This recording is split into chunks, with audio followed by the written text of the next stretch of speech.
এখন তো অনেকে প্রশ্ন তুলছেন যে এনসিপি কি সরকারি দল, না আধা সরকারি দল, নাকি এটা বেসরকারি দল? এনসিপি কি? এনসিপি বিএনপির কি দূরত্ব বাড়ছে কিনা, দূরত্ব বাড়লে কেন বাড়ছে, এবং এই যে প্রধান উপদেষ্টা বললেন যে তিনি পদত্যাগের কথা ভাবছেন, যেটি নাহিদ ইসলামকে বলেছেন, চলমান রাজনৈতিক পরিস্থিতিতে এর দায় আসলে কোন দিকে দিবেন? একটা ভালো জাতীয় ঐক্যের পরিস্থিতি ছিল যার মাধ্যমে শেখ হাসিনার বিদায়টি হয়েছে। শামীম ইসলাম, ধন্যবাদ আপনাকে। আপনার যারা দর্শক আছেন তাদের সকলকে শুভেচ্ছা, এবং সহ আলোচক যে দুজন আছেন তাদেরকেও শুভেচ্ছা জানাচ্ছি।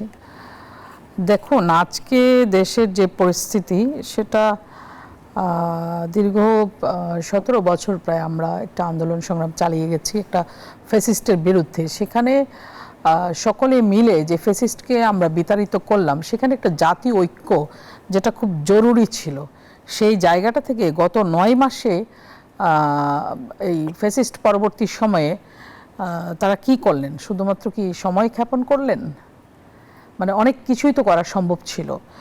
ধরেন গণহত্যা বিচার তো এটা হতে পারত, এটা শুরু হতে পারত, এবং গত 16 বছরে যেসব গুম হয়েছে, খুন হয়েছে, সেগুলোর বিচারও শুরু করা যেত। কিন্তু আমরা কি এগুলোর কোনো কিছু দেখতে পেয়েছি? দেখুন, একটা অন্তর্বর্তী সরকার, যেই সরকারটি একটি সুষ্ঠু নির্বাচনের ব্যবস্থা করে, এটি নির্বাচিত সরকারের কাছে ক্ষমতা হস্তান্তর করে, সেই সরকারটি যদি আপনি না ধরেন, এটাকে যদি বিপ্লবের সরকার ধরেন, তাহলে বিপ্লব কি কোনো গোষ্ঠীর? বিপ্লব তো সকল মানুষের জন্য। এখানে যে গণতন্ত্রটি হারিয়ে গিয়েছিল, যে নির্বাচন ব্যবস্থাটি আপনার ধ্বংস করেছিল ফ্যাসিস্ট, সেই জায়গায় অন্তর্বর্তী সরকার 3 মাসের মধ্যে নির্বাচনের ব্যবস্থা, তো রোডম্যাপ তো দূরে থাকুক, 9 মাস অতিবাহিত হলো, শুধুমাত্র কি সময় ক্ষেপণ এবং বিভ্রান্তি তৈরি করেই সেই সময়গুলি গেল, বা কিছু কিছু দুর্নীতি খবর যেগুলো আমরা কানে ভেসে আসছে সেগুলোর মাধ্যমে কি সময় অতিবাহিত করলেন তারা? এনসিপির সঙ্গে দূরত্ব বাড়ছে কি বাড়ছে না সেটা উপদেষ্টার পদত্যাগ তারা দাবি করছেন, আপনারাও উপদেষ্টা পরিষদ নতুন করে গঠন করার কথা বলছেন। আমরা উপদেষ্টা পরিষদ গঠন করার দাবি করেছি এই জন্য যে এনসিপি দাবি করেছে যে নির্বাচন কমিশন পুনর্গঠনের জন্য, যেখানে পূর্ববর্তী 4টি নির্বাচন কমিশন আপনার অবৈধ নির্বাচনের সঙ্গে সম্পৃক্ত ছিল কমিশনাররা, এবং গণতন্ত্র হত্যার জন্য তারা মানে কাজ করেছে। সেই নির্বাচন কমিশনারদেরকে বিচারের দাবি না করে তারা হঠাৎ করে, যেখানে সকল রাজনৈতিক দলের সকলের মতামতের ভিত্তিতে একটি নির্বাচন কমিশন গঠন করা হয়েছে, সেখানে আপনার বৈষম্য বিরোধী কর্মচারী ঐক্য পরিষদ যেটা বা ঐক্য ফোরাম যারা, তারা দাবি করেছে যে সেখানে নির্বাচন কমিশন পুনর্গঠনের দাবি না করে উপদেষ্টা পরিষদ পুনর্গঠনের দাবি করা উচিত। এখন তো অনেকে প্রশ্ন তুলছেন যে এনসিপি কি সরকারি দল, না আধা সরকারি দল, নাকি এটা বেসরকারি দল? এনসিপি কি? তাহলে সেটার তো আগে খোলাসা করা দরকার, সেটা তো পরিষ্কার করা দরকার।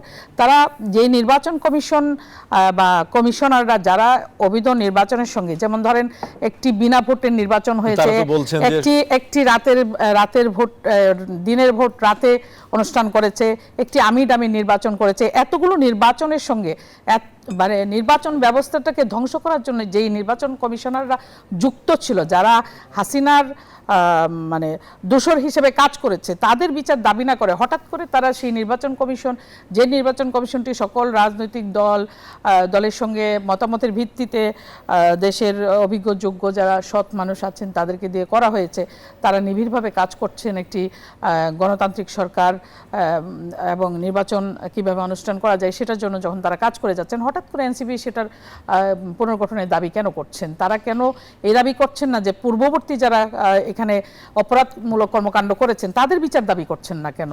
সেই বিচার তো আমরা দেখতে পাচ্ছি না। আমরা গণহত্যার বিচার দেখতে পাচ্ছি না। আমরা 16 বছরে যেই সব নেতাকর্মী আমাদের হারিয়েছে, আমাদের শহীদ হয়েছে, আমাদের খুন হয়েছে, গুম হয়েছে, তাদের বিচার তো আমরা দেখতে পাচ্ছি না। এমনকি আপনাদের যে মানে বহুল আলোচিত যে সাগররুনি হত্যাকাণ্ড, সেটির প্রতিবেদন কি এখনো প্রকাশ পেয়েছে? দাবির ভিন্নতার জন্য দূরত্ব বাড়ছে। হ্যাঁ, দাবির ভিন্নতার জন্য দূরত্ব বাড়ছে আপনি না, বলছেন? আমি দূরত্ব বাড়ছে আমি এইভাবে বলবো না। আমি এটা বলতে চাই যে জাতীয় ঐক্যটি তৈরি হয়েছিল, যে ফ্যাসিস্ট বিরোধী যে ঐক্যটা তৈরি হয়েছিল, সেই ঐক্যটা মজবুত থাকা দরকার ছিল। সেটা কার জন্য এটা এইভাবে আপনার ঐক্যটা একটু ম্লান হয়ে যাচ্ছে, ফিকে হয়ে আসছে, সেটা যাদের জন্য হয়ে আসছে সেটা তাদেরকে অনুধাবন করতে হবে। ধন্যবাদ আপনাকে আবার।